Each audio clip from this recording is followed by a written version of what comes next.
Welcome to Kiss Kiss Bang Bang, the big, butch, manly movie podcast that's not just a river in Egypt. I'm Shane Holland. I'm Andrew Wheeler. Today, we are talking about The Spy Who Loved Me, the 1977 Roger Moore Bond film directed by Lewis Gilbert and starring Barbara Bach, Kurt Jurgens, and Richard Kiel. Is it Jurgens? The lotion? I don't know. Let's go with that. This is the third of Roger Moore's 7 Bond films and the second of Lewis Gilbert's 3, with You Only Live Twice and Moonraker, which all seem to be the same film.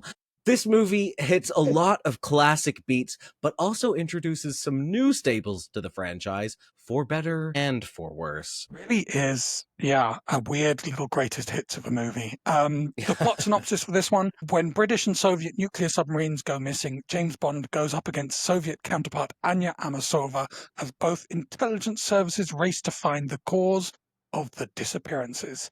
They team up when they discover that reclusive scientist Carl Stromberg intends to use stolen warheads to incite global nuclear annihilation. Makes perfect Profit? sense. Yeah. So, Andrew, tell me what your first reactions are around this movie.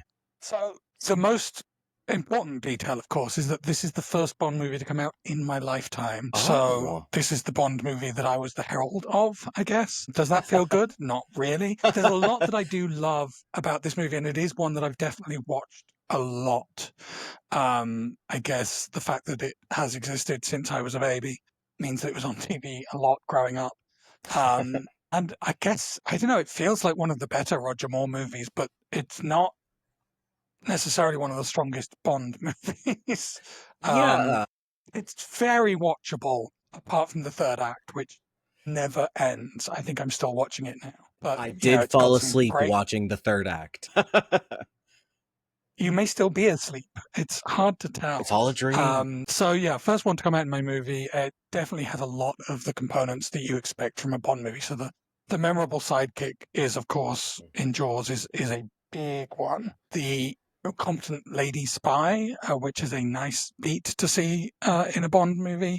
Glamorous locations, of course. An iconic stunt in the cold open. Skiing, train fight, Q scene that is kind of racist. You know, it's like these are the hallmarks of a Bond movie, especially like what we think of as like an 80s Bond movie, I guess. What about you? What's your relationship to this movie? I mean, it feels crazy to say it now, but this is the best Roger Moore Bond film, right? Like, it kind of is the touchstone for what I expect a Bond film from the 70s and 80s to be. Like you said, it has so many of those beats that we come to expect for the next like 25 years of Bond films. I will say the performances are wooden, the green screen is terrible, and the villain is entirely forgettable. Maybe one of the worst villains in a Bond film. And yet, the action is incredible. The locations, the sets, the miniatures, they're all so beautiful. And the core of the story is strong. I mean, like I said, it's basically You Only Live Twice. And it's just so campy. It's like, it's a really fun movie to watch for the first 2.5 acts. But like you said, that third act just drags on forever. It's basically when Anya Triple X is off screen. Like, Yeah. when we lose her, we lose sort of the energy of the movie, which is wild because she's not the most energetic actor. No, I have so many notes about that, but you're so right. It's like, as soon as she's gone, I stop caring about the film. It's a weird film. Well, let's get into our 5 pillars then, because the first one is, of course, the women, and we just talked about her, Anya Amasova, aka Agent Triple X, played by Barbara Bach. Gorgeous doll of a woman. I mean, she literally looks like a Bratz doll. Yeah. Like, Bratz dolls were modeled on her. Big eyes, big head. Kind of the Anna de Armas of her day. Yeah. But she is wooden, but she's also magnetic. Like, there's something... really, just the camera loves her. Her performance is stiff as heck. She doesn't really enrich the delivery, but she enriches the movie. Like, I find her really the most like compelling part of this film, even allowing for her skills. Yeah, she's stunning, even though she acts like she's been stunned.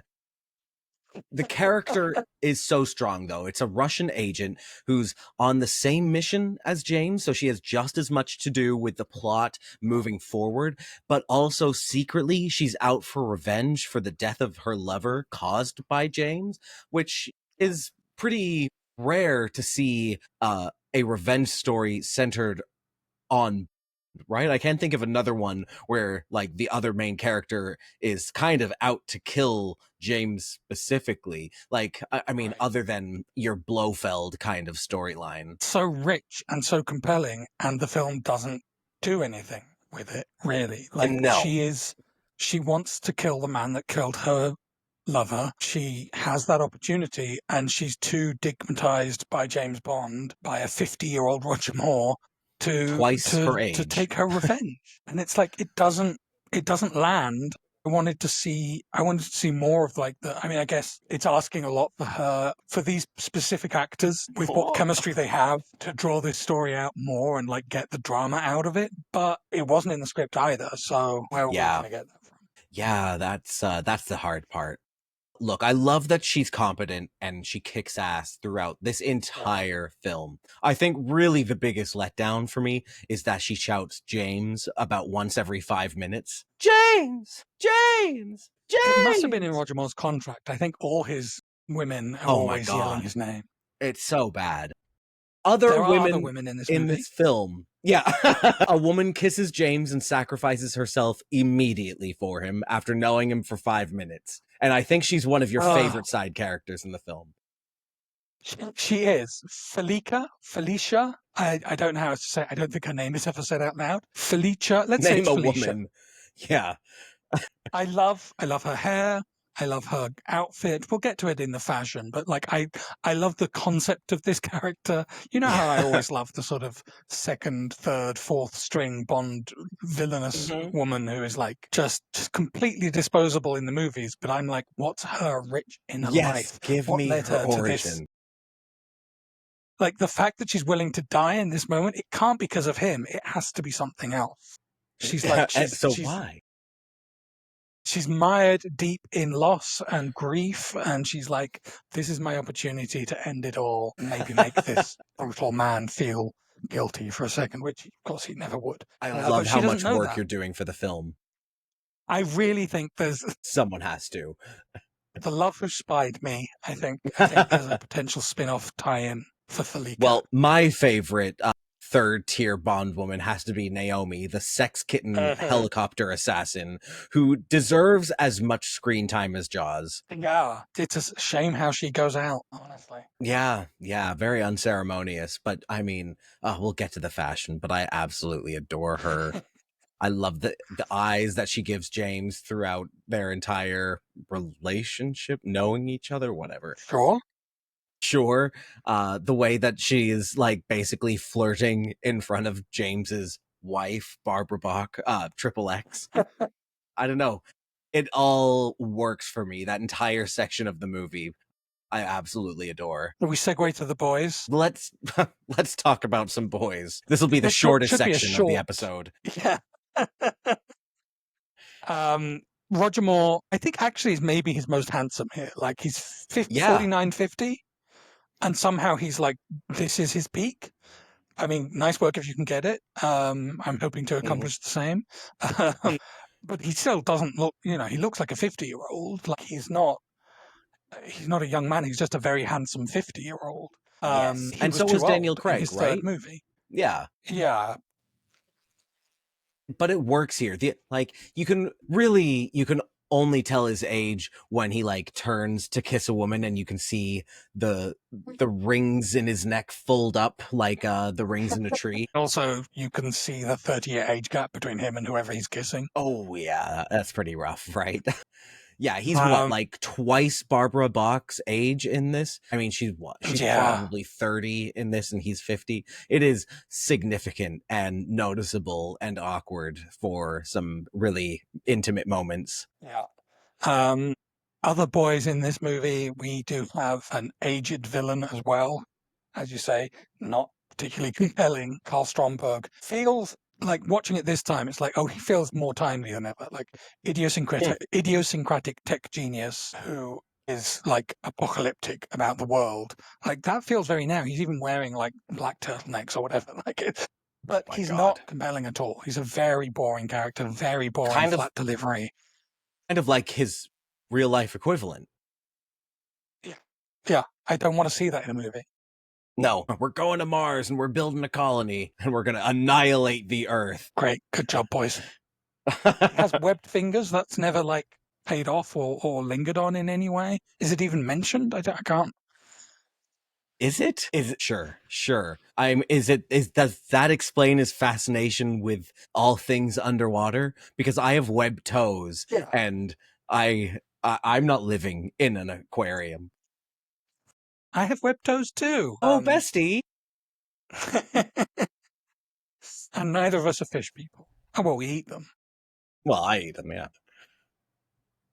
But yeah, so Stromberg, not a daddy. There's a guy in the desert who looks like Nigel Farage, who I find upsetting. There's Walter Gogol. Is it Walter? Something Gogol, our new Yeah. Russian friend who will appear for the Many next several times. movies through into the Dalton era. Mm-hmm. And there is the dead boyfriend of Agent Triple X, who is The considerably hottest hotter man in than the Thor. movie. Yeah. Yeah, And in it for about 5 seconds. yeah. Mostly just playing the role of a rug for her hand to sweep through. Much like Roger Moore. I want to say Richard Kiel is probably the best dressed person in this movie and is kind of handsome in his own way.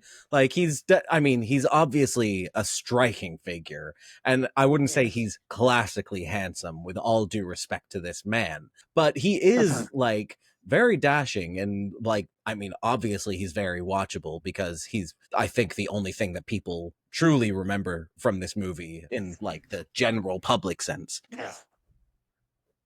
There are some cute sailors who you're Loads of paying semen. tribute to today. Mm-hmm. Yeah, love some semen. Say it again. Say it a third time. Semen. Yeah, they're hot sailors. What do you want from me?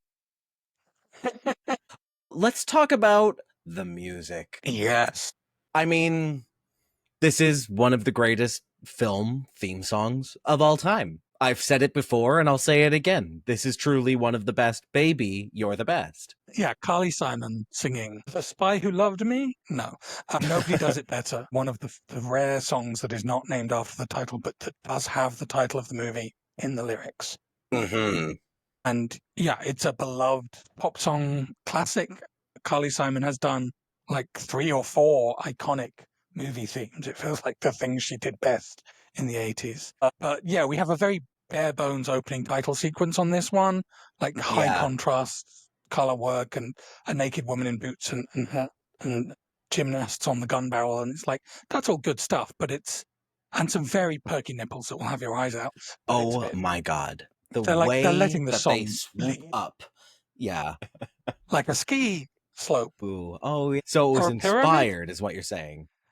Yeah. And then just to really like ruin everything, we have the chimney sweep version of Nobody Does It Better at the end of the movie that ruin or make this the most iconic theme song of all time. I love it. Nobody does it better. But you're giving it too much class. It's nobody does it better. It's very Dick Van Dyke's. Very Dick Van Dykean. I don't like, and I don't think the song deserved to be held to that. Well, that spoiler alert for the queerest part of this movie. I also absolutely love this early disco infused soundtrack. It's maybe one of the most dated pieces of music to come from a Bond film, but it's so fun in a mood setting way. In a way that the other most dated one, the soundtrack to GoldenEye, is not. I mean, maybe we just don't have enough distance from GoldenEye to really appreciate. I think we do. We do. That is an abominable piece. Yeah.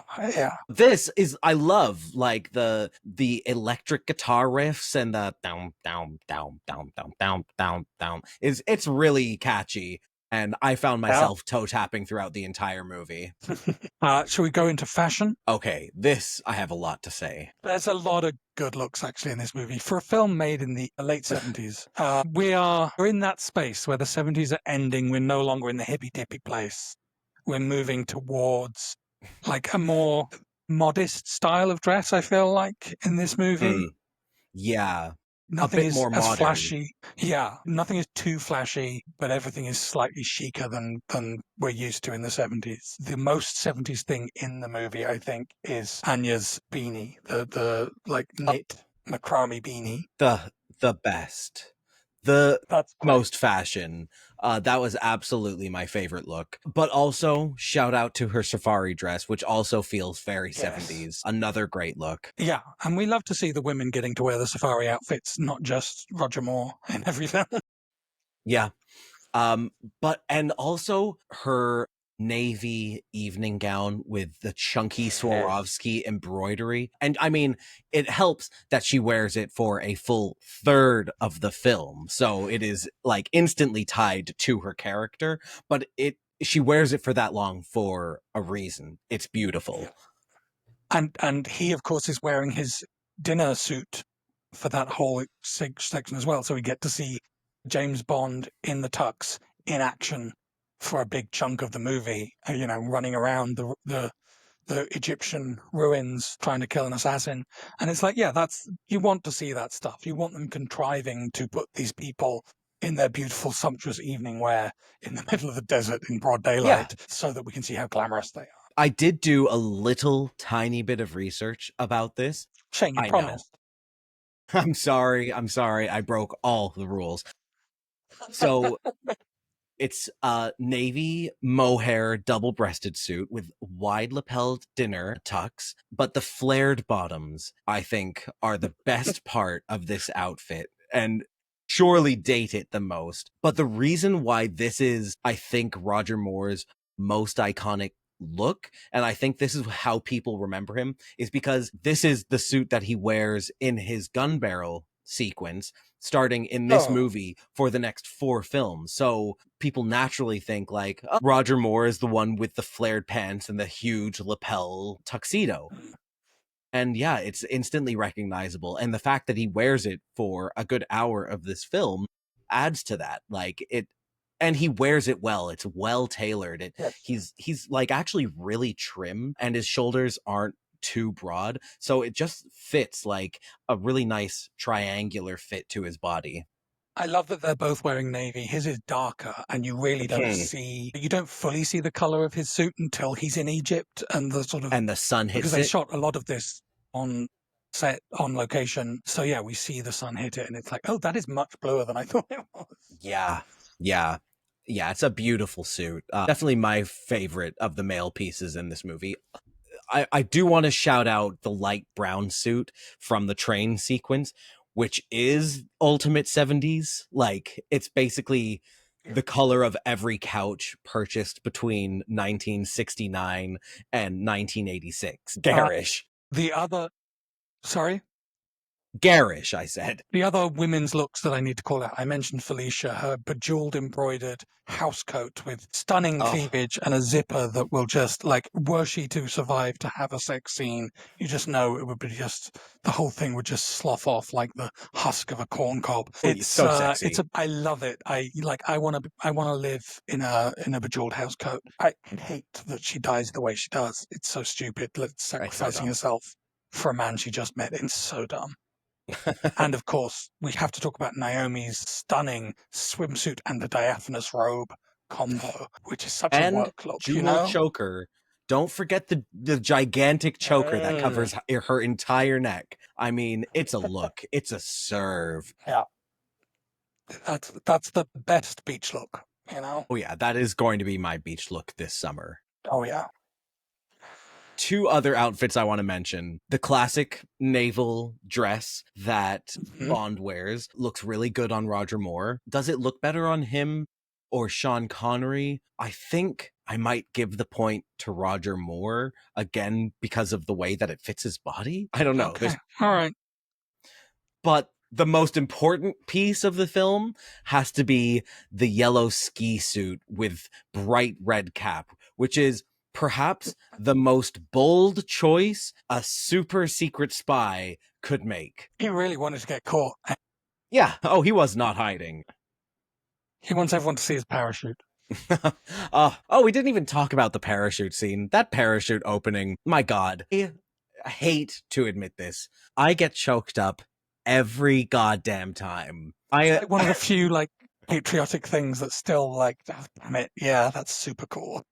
It's super cool. And it's like one of the best practical stunts ever. Yes. Like, it is truly just a person skiing off a mountain and then plummeting for what feels like an eternity. And when that thing pops, oh my God, I literally wipe away a tear every time. I get verklempt thinking about it now. It's so stupid. I hate myself. Since we're on the fashion tip, to talk a little bit about the set dressing of this movie as well. The Stromberg's sailors in their pink uniforms.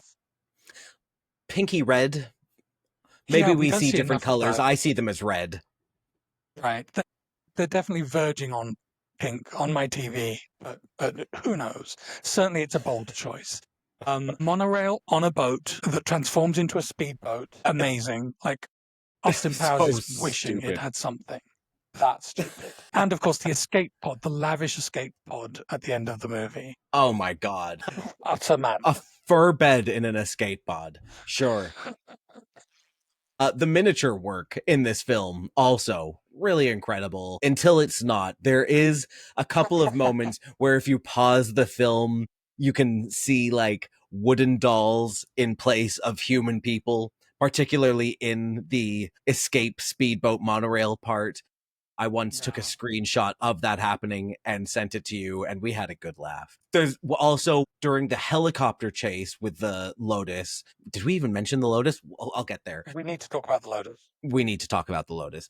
During that helicopter chase, they also are being chased by a motorbike with a sidecar rocket. Side note, incredible.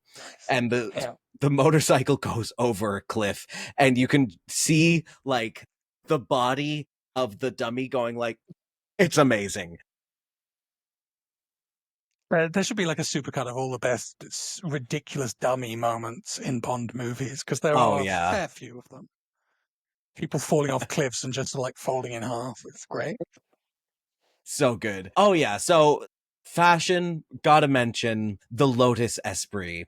One of the most beautiful cars ever conceived. One of the best practical gadgets in any Bond film. Something that actually worked, that like it wasn't just a toy or like a miniature. They actually had a submersible car built for this film. That's fucking crazy. Yeah, it's the other, like besides Jaws, maybe that's the other thing that this movie ends up being remembered for, is this incredible car and the fact that it goes underwater and has the, we have underwater filming here that doesn't go on as long as it does in Thunderball, Thank God. and has like this thing worth looking at in the Lotus Esprit. Like certainly, I think this is one of the Bond movies where the car even made me like pay attention and say, oh, that car is amazing. Yes, I love to hear that. We've had many arguments about this in the past. Cars just need to be beautiful. That's all I need. Just like everything else in your life, aesthetically pleasing. Yeah, that's right. Oh, and my favorite miniature, Atlantis itself, like something out of Thunderbirds. Yeah. Oh my God. Truly, truly Thunderbirds level. It's so dumb and great, and like it deserved a better villain to be inside that weird cathedral of industrial architecture. Honestly, it is. God, I think it just ramps up the camp factor in this film so much when it appears, but in the best way. Like it's such an absurd thing. There are so many questions I have about how it works. If it's in the middle of the ocean, how long are those legs that it can go up and down and manage to be at the bottom of the sea floor? It must be like hundreds of meters tall. We never get to see it in the sort of interim stages, like only breaching the surface of the water. We don't get to see what's happening down there. Like Godzilla, you can't show the other side. But while we're talking about Atlantis, it's a great transition into the queerness of this movie, should there be any, because the interiors of Atlantis are one of the queerest things in this movie. And again, there's a version of Stromberg that I would be fascinated by because his design aesthetic is so ancient meets modern. Like, he has got so many incredible artifacts, like lavish Rococo furnishings and things. But Hmm. then he also has the most cutting edge modern furniture, like named pieces of furniture in his pace. So, like a couple that I've called out, the Verna Pantanova seating system, which I will flash up on the screen, which is this sort of wire form chair that Oh you my can God, it's like just so beautiful. connect them in like a snake. There's like three different shapes of them, so you can create these seating areas. That's amazing. And then, of course, the Alberto Rosselli Moby Dick chaise longue, which is this giant plastic, what single piece of plastic that's sort of vacuum formed, that looks a bit like a whale, and is perfect for tying a hostage to, as happens in, I think, very many movies. It So also yeah, looks like those a pho soup spoon. it does. Yeah, that's what they should have called it. Yeah, Yeah. Would I love a Moby Dick chaise longue? I feel it's not that comfortable, honestly. it looks like the most uncomfortable thing you could sit in. And like Yeah. the Like, moment it gets too hot outside, your entire body is going to stick to that. Because of course you're sitting on it naked, in my imagination. Easy to I clean. mean, he kept his one underwater, so I guess that was Just a fine. spritz, really. Uh, Yeah. but yeah, I don't think I could actually, because you would have to just put like cushions on it, and then you've ruined it. So Yeah, absolutely. Yeah. Speaking of aesthetics, this is just a random thought, but did you think about like the Titan submersible disaster a lot while you were watching this film? I know I was. well, last time we talked about this movie on the audio podcast that we used to do, it was just after the Titan submersible. So I think now the association is Oh, indelible in wow. our minds. I didn't So even yeah, remember that that was the case. So maybe that is why I was thinking a lot about it. But particularly when the Lotus starts getting like holes punctured in it, I was like, oh, well, we know what actually happens when that happens is they just turn into a cloud of pink smoke. yeah. I think the Lotus would have to go a fair bit deeper down. But yeah, Okay, fair. Well, it's billionaires not unclear how understanding. deep down Atlantis is. Yeah, that's true. That's true. We didn't talk about the secretary either. Is that Moneypenny? no Stromberg's secretary, the woman that Oh, gets plummeted down the pipe into the shark pit? Just from a fashion point of view, she's gauche in the best way. And then yes. later, her shoe lying at the bottom of the ocean And is Roger hand. Moore's. Oh, and hand is the clue that he should brace himself in a wide stance, in a bathroom stance, in the elevator, so he doesn't get fed to the sharks. Yeah. So How did he pick up on that? Very smart man. very smart man. He knows that a woman got fed to a shark, and he's like, "Well, I guess the elevator's not safe." Yeah, God, that happens to you one time. So, apart from the furnishings of Atlantis, I mean, I'm looking around and I'm not seeing too much queer about this movie. Jaws goes in to kiss James a couple of times. Kiss of death, sure, but I'm going to count it. He also grabs Okay. him by the crotch in the train and then slams him against the ceiling, which hot. And then beyond that, there's a men's chorus singing Carly Simon at the end, and that's pretty gay. We have been in a men's chorus singing Carly Simon, and it was Yeah. a gay chorus. So So, I mean, check. a sailor dies avenging his captain. That's gay. That's pretty gay. That's something. I feel like there was a romance there. There's some amazing like local dancers in these like whirling rainbow skirts that just seem to be able to like Oh, fly yeah. up off their bodies. Like that's great, and I could see whipping that out at the club. It's Yeah. pride. So, this all fits into the speculative queerness of this film. Canon Even elements, then, footage not found. yeah. I'm going to say the speculative element's not particularly strong either. No. Shall we score this film? Well, it means I'm going to have to make some decisions, but okay. All right. God. Out of 5 points, what would you give this film? I'm putting it on you so I have time to think. I'm going to say it's going to be a 3. I think it's so safely in the middle. Like, that's not generous, but I don't think Roger Moore movies are particularly great generally. The Roger Moore, I mean, I love all Bond movies. I don't care so much for Roger Moore. So Job is my least favorite this is child. Yeah. exactly, exactly. So, yeah, this is, I could be bullied into a 4, but I think it's so boring at the end of the movie and it has such a weak villain, that the highlights, even the highlights are kind of a bit stodgy. Like Jaws is not a great actor. Barbara Bach is Mhm. not a great actor. It's like it's a bit like a puppet show. So I think, yeah, 3, but with love. All right, all right. Am I going to be generous? Like, there are a lot of things that this film does really well for me. This is the best Roger Moore film, which makes me, on a sliding scale, want to score it higher than it maybe truly deserves. But you're right. None of it is particularly great. And I was immediately taken out by Barbara Bach. She, for being the most fascinating character, she speaks like this the entire time.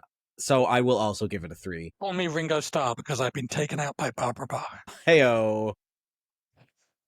Are you gonna give this movie a point for the women? I think this has enough great women in it and a great lead woman that even though the performance isn't great, yeah, it gets the woman point. For the story alone, Yeah. and how much ass she gets to kick, I will agree. Now, as for the boys, I don't think I can give this film a point. I mean, Roger No, Moore like, is not enough and has never been enough to save a Bond film for me.